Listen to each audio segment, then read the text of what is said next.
Je vous ai toujours dit quand j'étais arrivé au paradis, j'avais vu les femmes qui venaient et qui parlaient en lingala. Et leurs pieds ne touchaient pas le sol.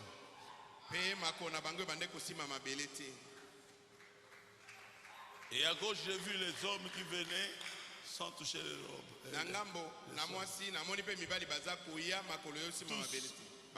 Habillés en robe blanche. Et leurs pieds aussi ne touchaient pas le sol. Et il m'avait dit, tu dois retourner. Tu iras prêcher dans le monde entier. Je leur avais dit non. Je ne veux pas retourner. J'ai combattu le bon combat. J'ai... Comment on dit la suite là? J'ai gardé la foi. Je pensais vraiment que c'était ma fin. Et j'avais dit une couronne m'attend, exactement comme Paul. Ils m'ont dit, assis-toi là. Vous vous rappelez que je vous avais dit ça? Et je suis allé m'asseoir sur un trône. Et ils m'ont dit, tu es né chef.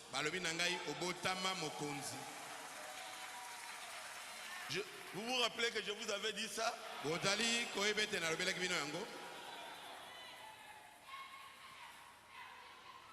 Deux fois aux hommes à Kamboya, pamba. Tu risques d'avoir des problèmes pour rien. Alors que la personne est déjà très bien confirmée.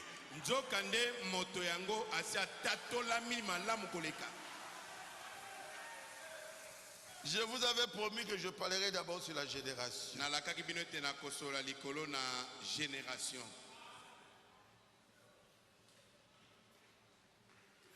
Soyez tranquille, je suis très heureux.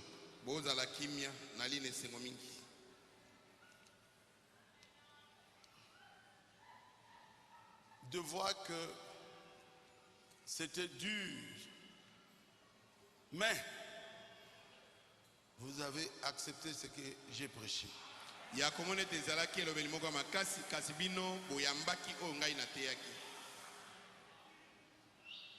Qu'est-ce que j'avais lu ici?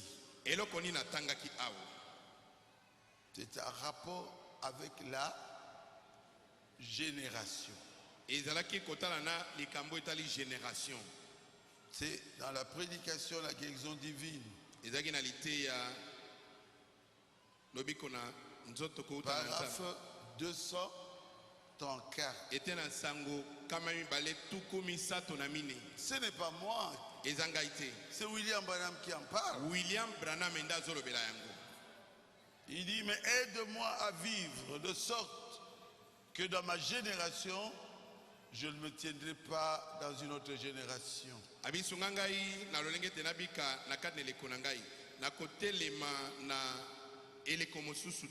Je n'aurai rien pour les juger. Écoutez, quand Frère Branham était arrivé au paradis, il pensait que tout était fini. Mais ceux qui étaient au paradis lui avaient dit, non, tu seras jugé. Avant que nous, que toi tu avais amené à Jésus, nous puissions entrer au ciel.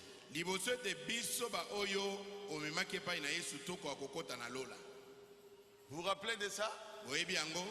Qui se rappelle de ça? C'est quand Frère Branham lui parle comme ça, était arrivé jusque où? Derrière le rideau de temps.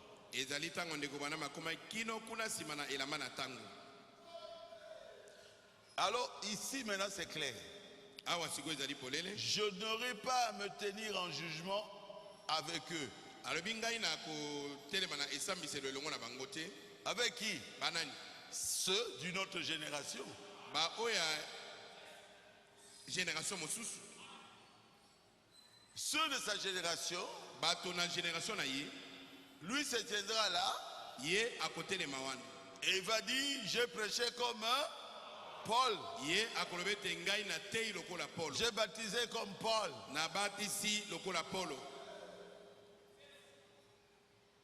Et il a dit, Pe alobi, si ceux de Paul vont entrer, abi soki ba oya Paulo bagokota. les miens entreront aussi. Ba oya ngai pe bakokota. Les miens, sont ceux que lui avait prêché. Ba oya ezali ba oye ateyaki. Parce que c'est un rapport avec la prédication prêchée par le prophète William Branham. Poete ezali kolandana na mateya oyo William Branham ateyaki. Est-ce que vous avez des difficultés là-dessus? Bozana pokoso likona yango. Est-ce que vous avez compris? Est-ce que bososoli? Écoutez la suite. Yoka oyo ezali kolanda. Il dit, mais j'aurai à me tenir en jugement avec les hommes et les femmes avec lesquels j'ai vécu. Abikasi na kotema na isambiselo na mibali na basi oyo ngai na bikaki elekoboko na bango.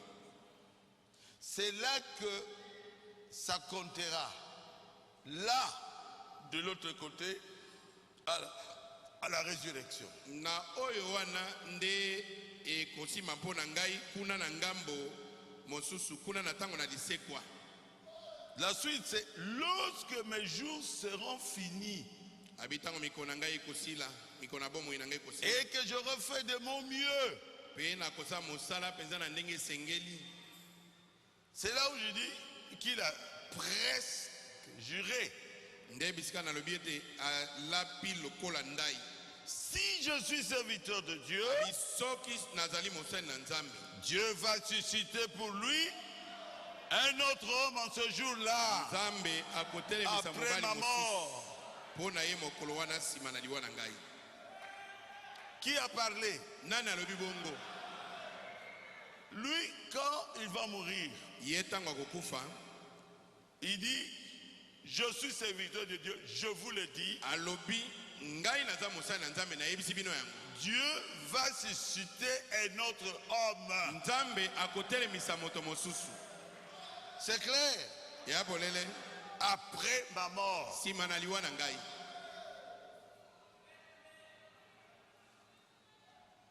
Dans une autre génération.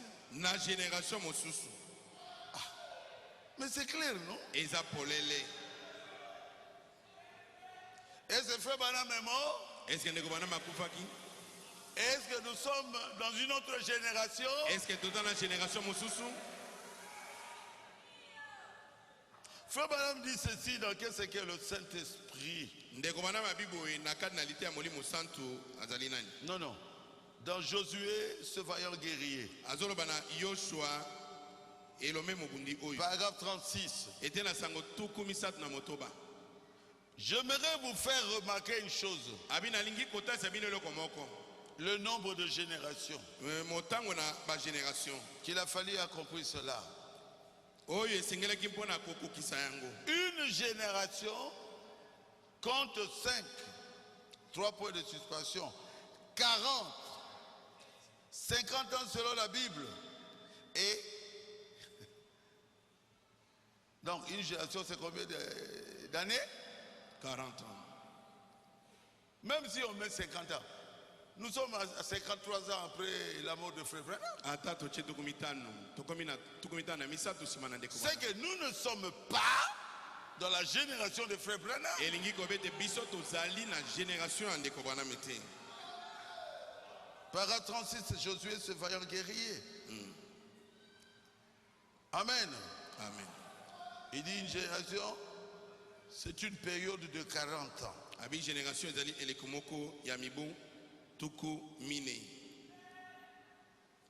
Lorsque mes jours seront finis Tango mikona bomo na ngai kosila et que j'aurai fait de mon mieux, mpe na kosala mosala ngai na ndenge sengeli. si je suis serviteur de Dieu, Soki nazali mosali na Nzambe, Dieu va susciter pour lui un autre homme en ce jour-là. Après ma mort. Ainsi, il n'est pas nécessaire que je mette quelque chose autour de ma théologie. Il m'appartient de vivre dans la lumière que j'ai. Et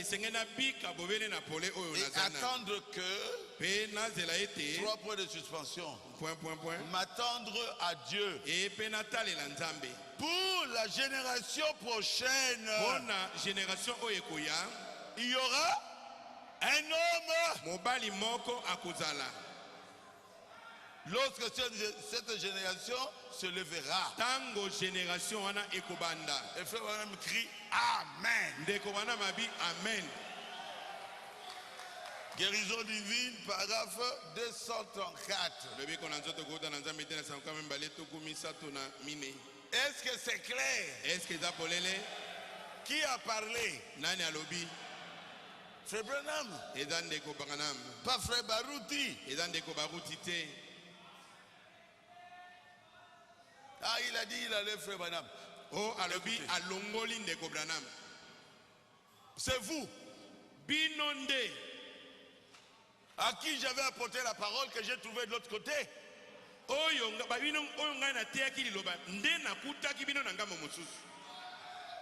J'ai trouvé des noirs, je n'ai pas trouvé des blancs. Il me parlait en lingala. Au paradis.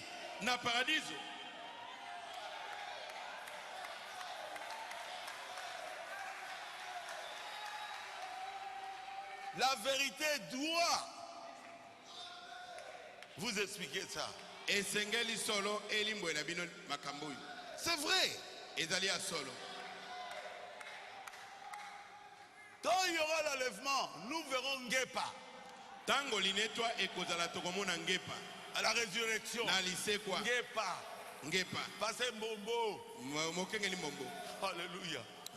Le frère qui était ici, à côté ici, comment ça? Chikuku, papa, qui prenait l'argent pour la dédé là. Hein? Papa Kolo. Hein? Vous pensez que moi je connais Atirai? Même si je la vois, je ne la connais pas.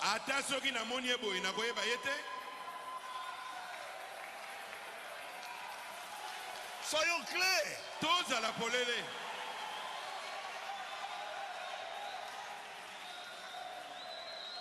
Quand Jésus était ressuscité,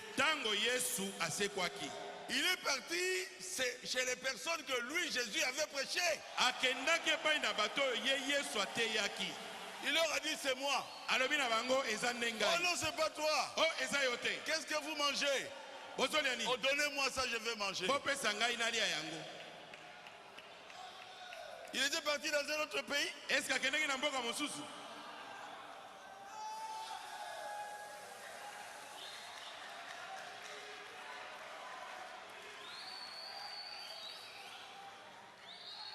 Soyons tranquilles.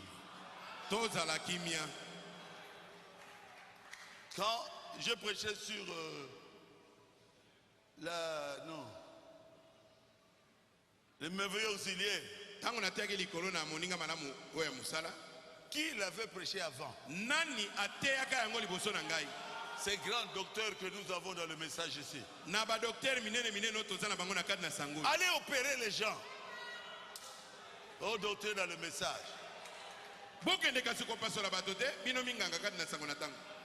Personne n'avait prêché ça. Oh, nous tous sommes les merveilleux auxiliaires. Okay.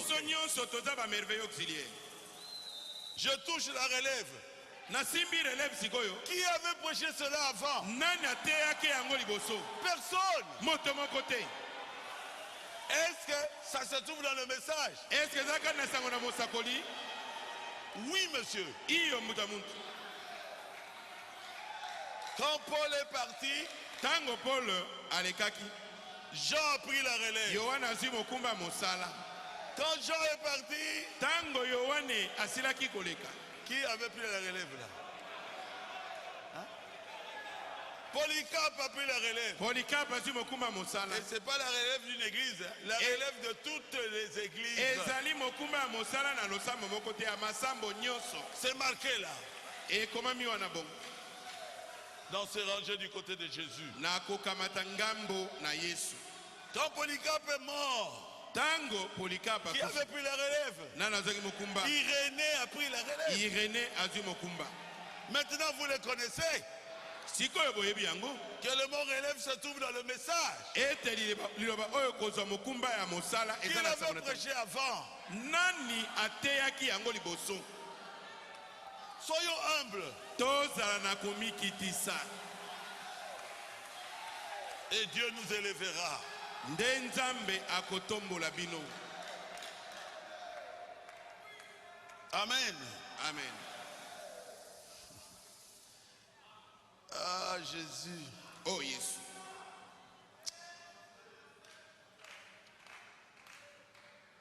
Écoutez, Boyoka. dans les choses qui doivent arriver, Na makambo masengeli kokoma. Peu madame dit ceci. Ndeko bwana malobi boye. Il savait qu'il allait mourir. Ayebaki ete akokufa. Paragraphe 14. Ete na sango zomi na mine. Il pensait aux jeunes. Azali kokanisa bilenge.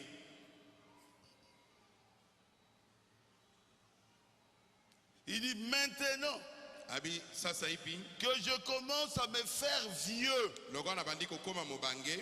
que je sais que mes jours sont comptés. Na yebi ete mikolo na ngai etikali ka muke. Maintenant Sikoyo que ces jeunes hommes peuvent prendre le message et continuer à l'apporter jusqu'à la venue du Seigneur. sikoyo awa bilenge mibali oyo bazwi makoki bakoki kokamata sango oyo mpe kokoma na koteya yango kino na ntango na boyei na nkolo. Et Baruch ne peut pas prendre le message et prêcher jusqu'à la venue du Seigneur. Bongo baruti akozwa sango te ateya kino na boyei na nkolo.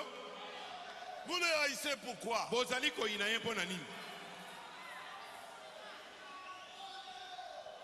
Il parle aux jeunes hommes Azoloba na bilenge de prendre le message bakamata sango na et de continuer mpe bakoba koteya jusqu'à la venue du Seigneur.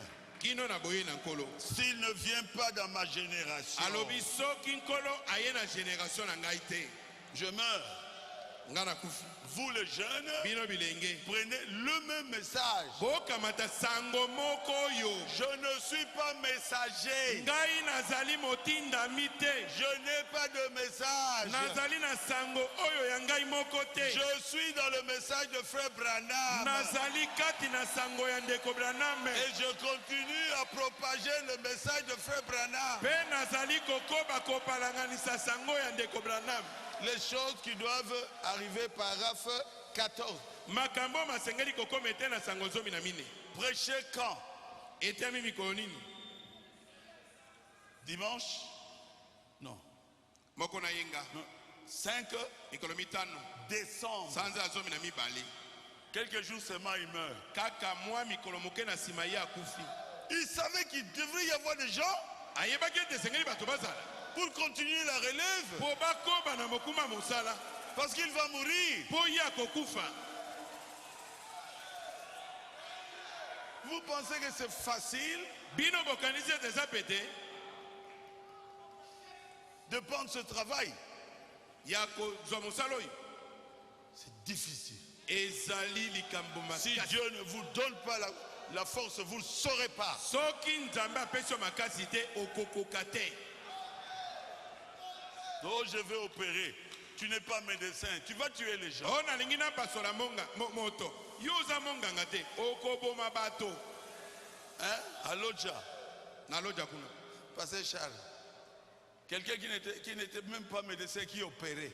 Moto moko azaki monganga te. Assisi Batuna Roboma. Azopasola. Tala Je crois que tu connais, non? nakanisi oyebi yango. Nani? Frère Nangaoyo. TH, hein?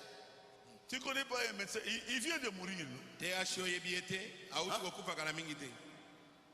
Azamunganga te, diplôme te, et yoza opéré bat.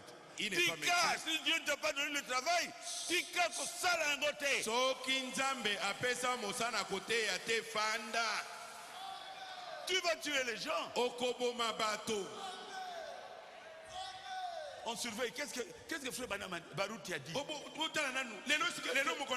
Qu'est-ce qu'il a dit aujourd'hui? Qu'est-ce qu'il a dit?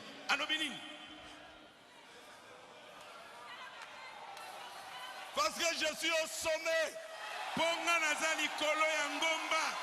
Et les gens regardent à nous. Ils regardent Beka Tabernacle. Qu'est-ce qu'ils ont dit aujourd'hui à Beka Tabernacle? Branham était cagaillé. Oh, pas Branham, c'est lui. Tu as raté. Honte à toi. On a eu un grand prophète. Son nom est William Marion Branham. Mais il est mort. Nous devons amener les gens jusqu'à l'enlèvement. Dieu ne manque jamais de témoins. Maintenant que j'ai prêché sur la relève, si c'est toi,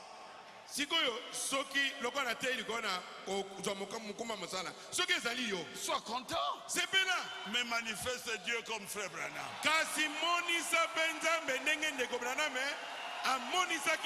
C'est là où ça deviendra difficile.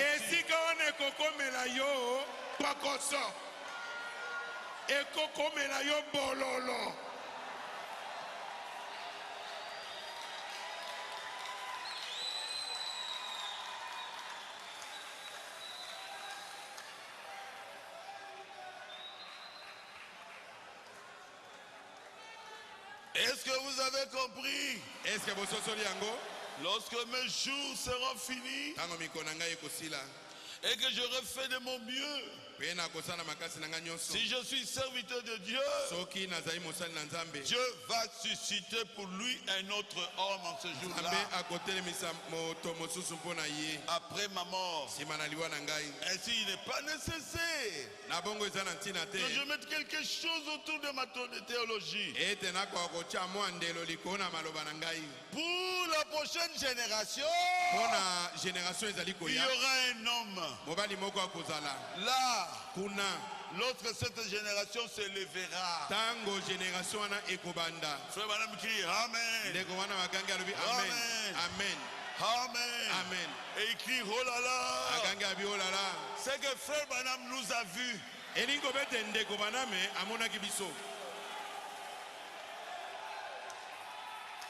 Puisqu'il a dit clairement, s'il y aura une autre génération, cette génération va nous dépasser. Bon, si vous n'avancez pas, vous reculez. Est-ce que c'est clair?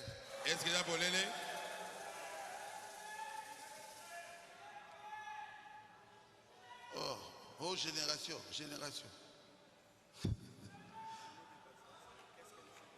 C'est que le Saint-Esprit, hein?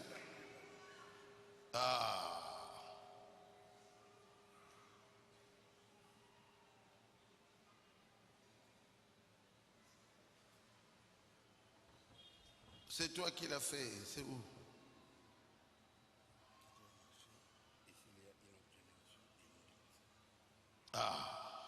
C'est dans qu'est-ce que le Saint-Esprit, paragraphe 75. Luther a marché dans une lumière. Wesley a marché dans une autre. Dans une autre lumière. La Pentecôte a marché dans une autre. Mais aujourd'hui, nous, Branham, nous marchons plus haut.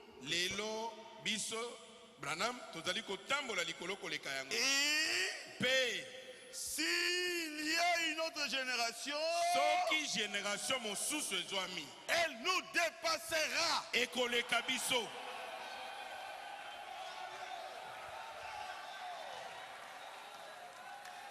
Vous avez vu un homme qui fait l'accident et il se traverse comme ça? Est-ce que vous avez vu l'accident à Motuka?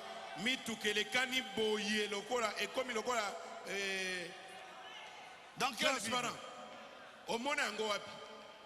Où? Deux véhicules se rencontrent.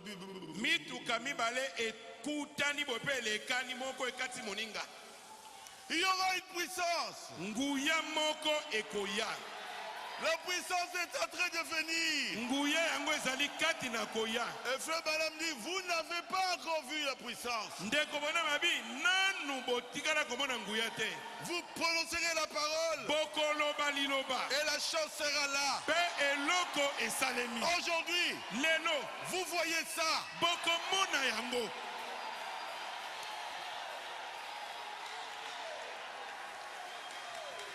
C'est dans une autre génération. Ezali kati na génération mosusu.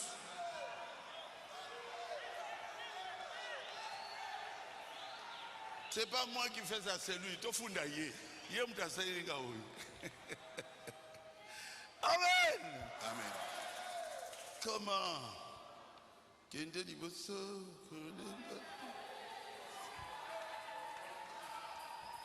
Papa Barut.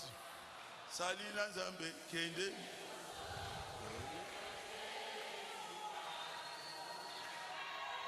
Tika bafinga.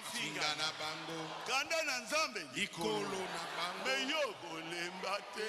Yesu akozonga. Alléluia. Alléluia. Kembo na ye. Kembo na ye molembete Yesu akozonga. John Fisher. Nakende liboso.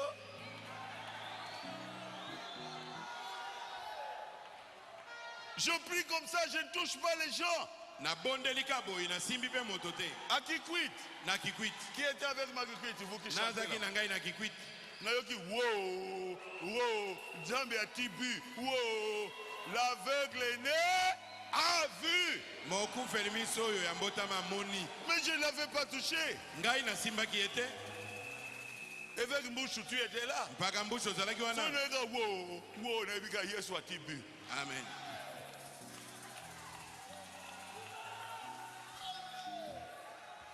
Ce n'est pas moi, cet homme-là, ce n'est pas moi. Mobali yango eza ngai te.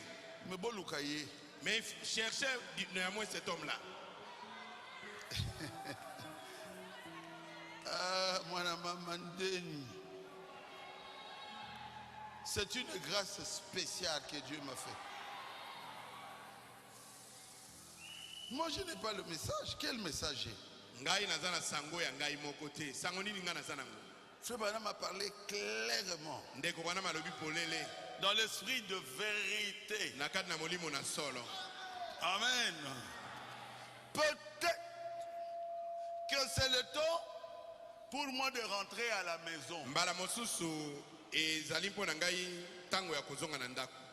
On dirait que c'est vraiment cela. Emonani penza neti ete ezali bongo. Si c'est le cas, Soki ezali bongo, il se lèvera après moi quelqu'un qui continuera avec ce message. sima na ngai soki ezali bongo moto moko akotelema oyo akokoba na sango oyo. Moi, je n'ai pas de message. Nga naza na sango na ngai te. C'est le message du messager de Laodicée. Ezali sango ya motindami ya Laodikia. Que cette personne-là doit prêcher. Nde mobali wana asengeli koteya. Oh, il dit il est devenu messager. O alobi akomi motindami. Non. Te. Mais le messager est mort. Motindami akufi. Il dit lui-même, quand il va mourir, Ye moko alobi ete tango okufa. il se lèvera après lui Sima na ye moto moko akotelema. quelqu'un qui continuera avec le message. Moto oyo akokoba na sango. Ça sera une personne étrange, Ekozala moto moko na kokamba. miraculeux. Moyibi kambo. Mais il se lèvera après ceci Kasi akotelema sima na sango. Pe continuera avec le message. akokoba na sango. Vous croyez au prophète? Bino bandimelaka mosakoli. C'est ainsi dit le prophète. Ezali yango elobi mosakoli. Amen. Amen. Ça sera une personne étrange, Ekozala moto moko ya mais il se kokamba. lèvera avec après ceci Akotelema et il sima na continuera sango. avec le message. Pe akokoba na sango na tango. Écoutez cela. Boyoka yango. Tant que c'est scripturaire, Na tango nyonso ekozala na kati na makomi. accrochez-vous-y. Botingama na yango. Frère Branham vous conseille d'écouter cet homme-là, de vous accrocher à lui. Est-ce que c'est la vérité? C'est dans l'esprit de vérité, paragraphe 20.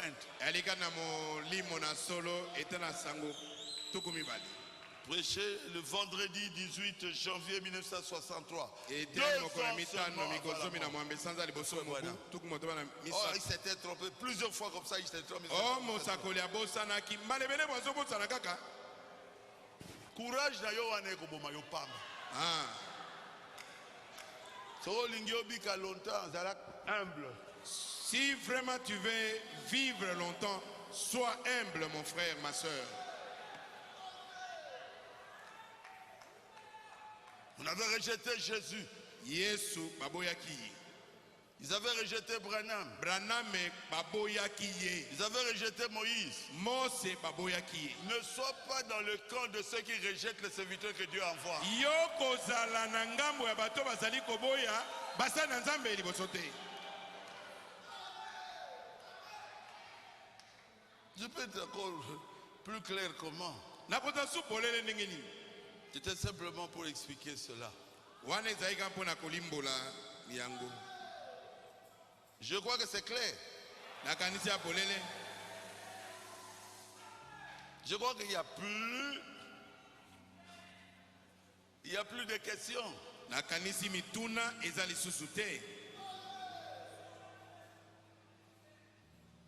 La marque de la bête.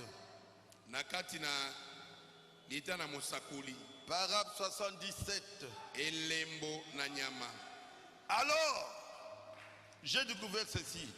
La Bible dit David a bien servi le Seigneur dans sa génération.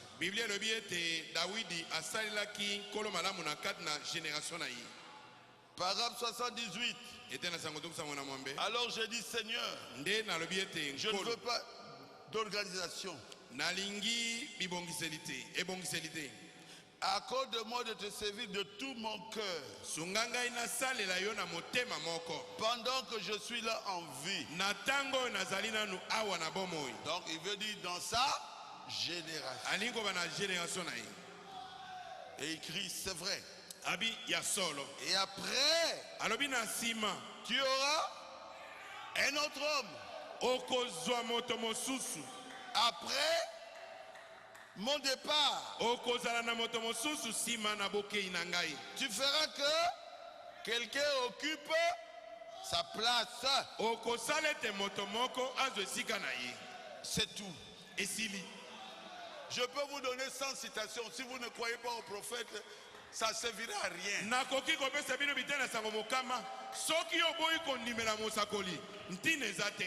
Ici, il ne parle pas. Moi, il parle à Dieu. Il ne vous parle pas. Il ne vous parle pas. À Dieu dans la prière. Vers la fin de sa prédication. J'ai bien servi dans ma génération. Je ne veux pas d'organisation. Et accorde-moi de te servir de tout mon cœur pendant que je suis là en vie. C'est vrai. Après tu auras un autre homme. Quand? Après mon départ. Tu feras que quelqu'un, pas le Saint-Esprit qui circule, non, quelqu'un.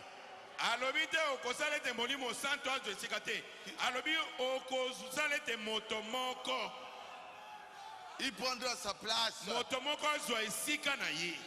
Je ne prends pas la place de Frère Branham. Je prends ma place. Toi ne prends pas ma place. Et ne m'écarte pas.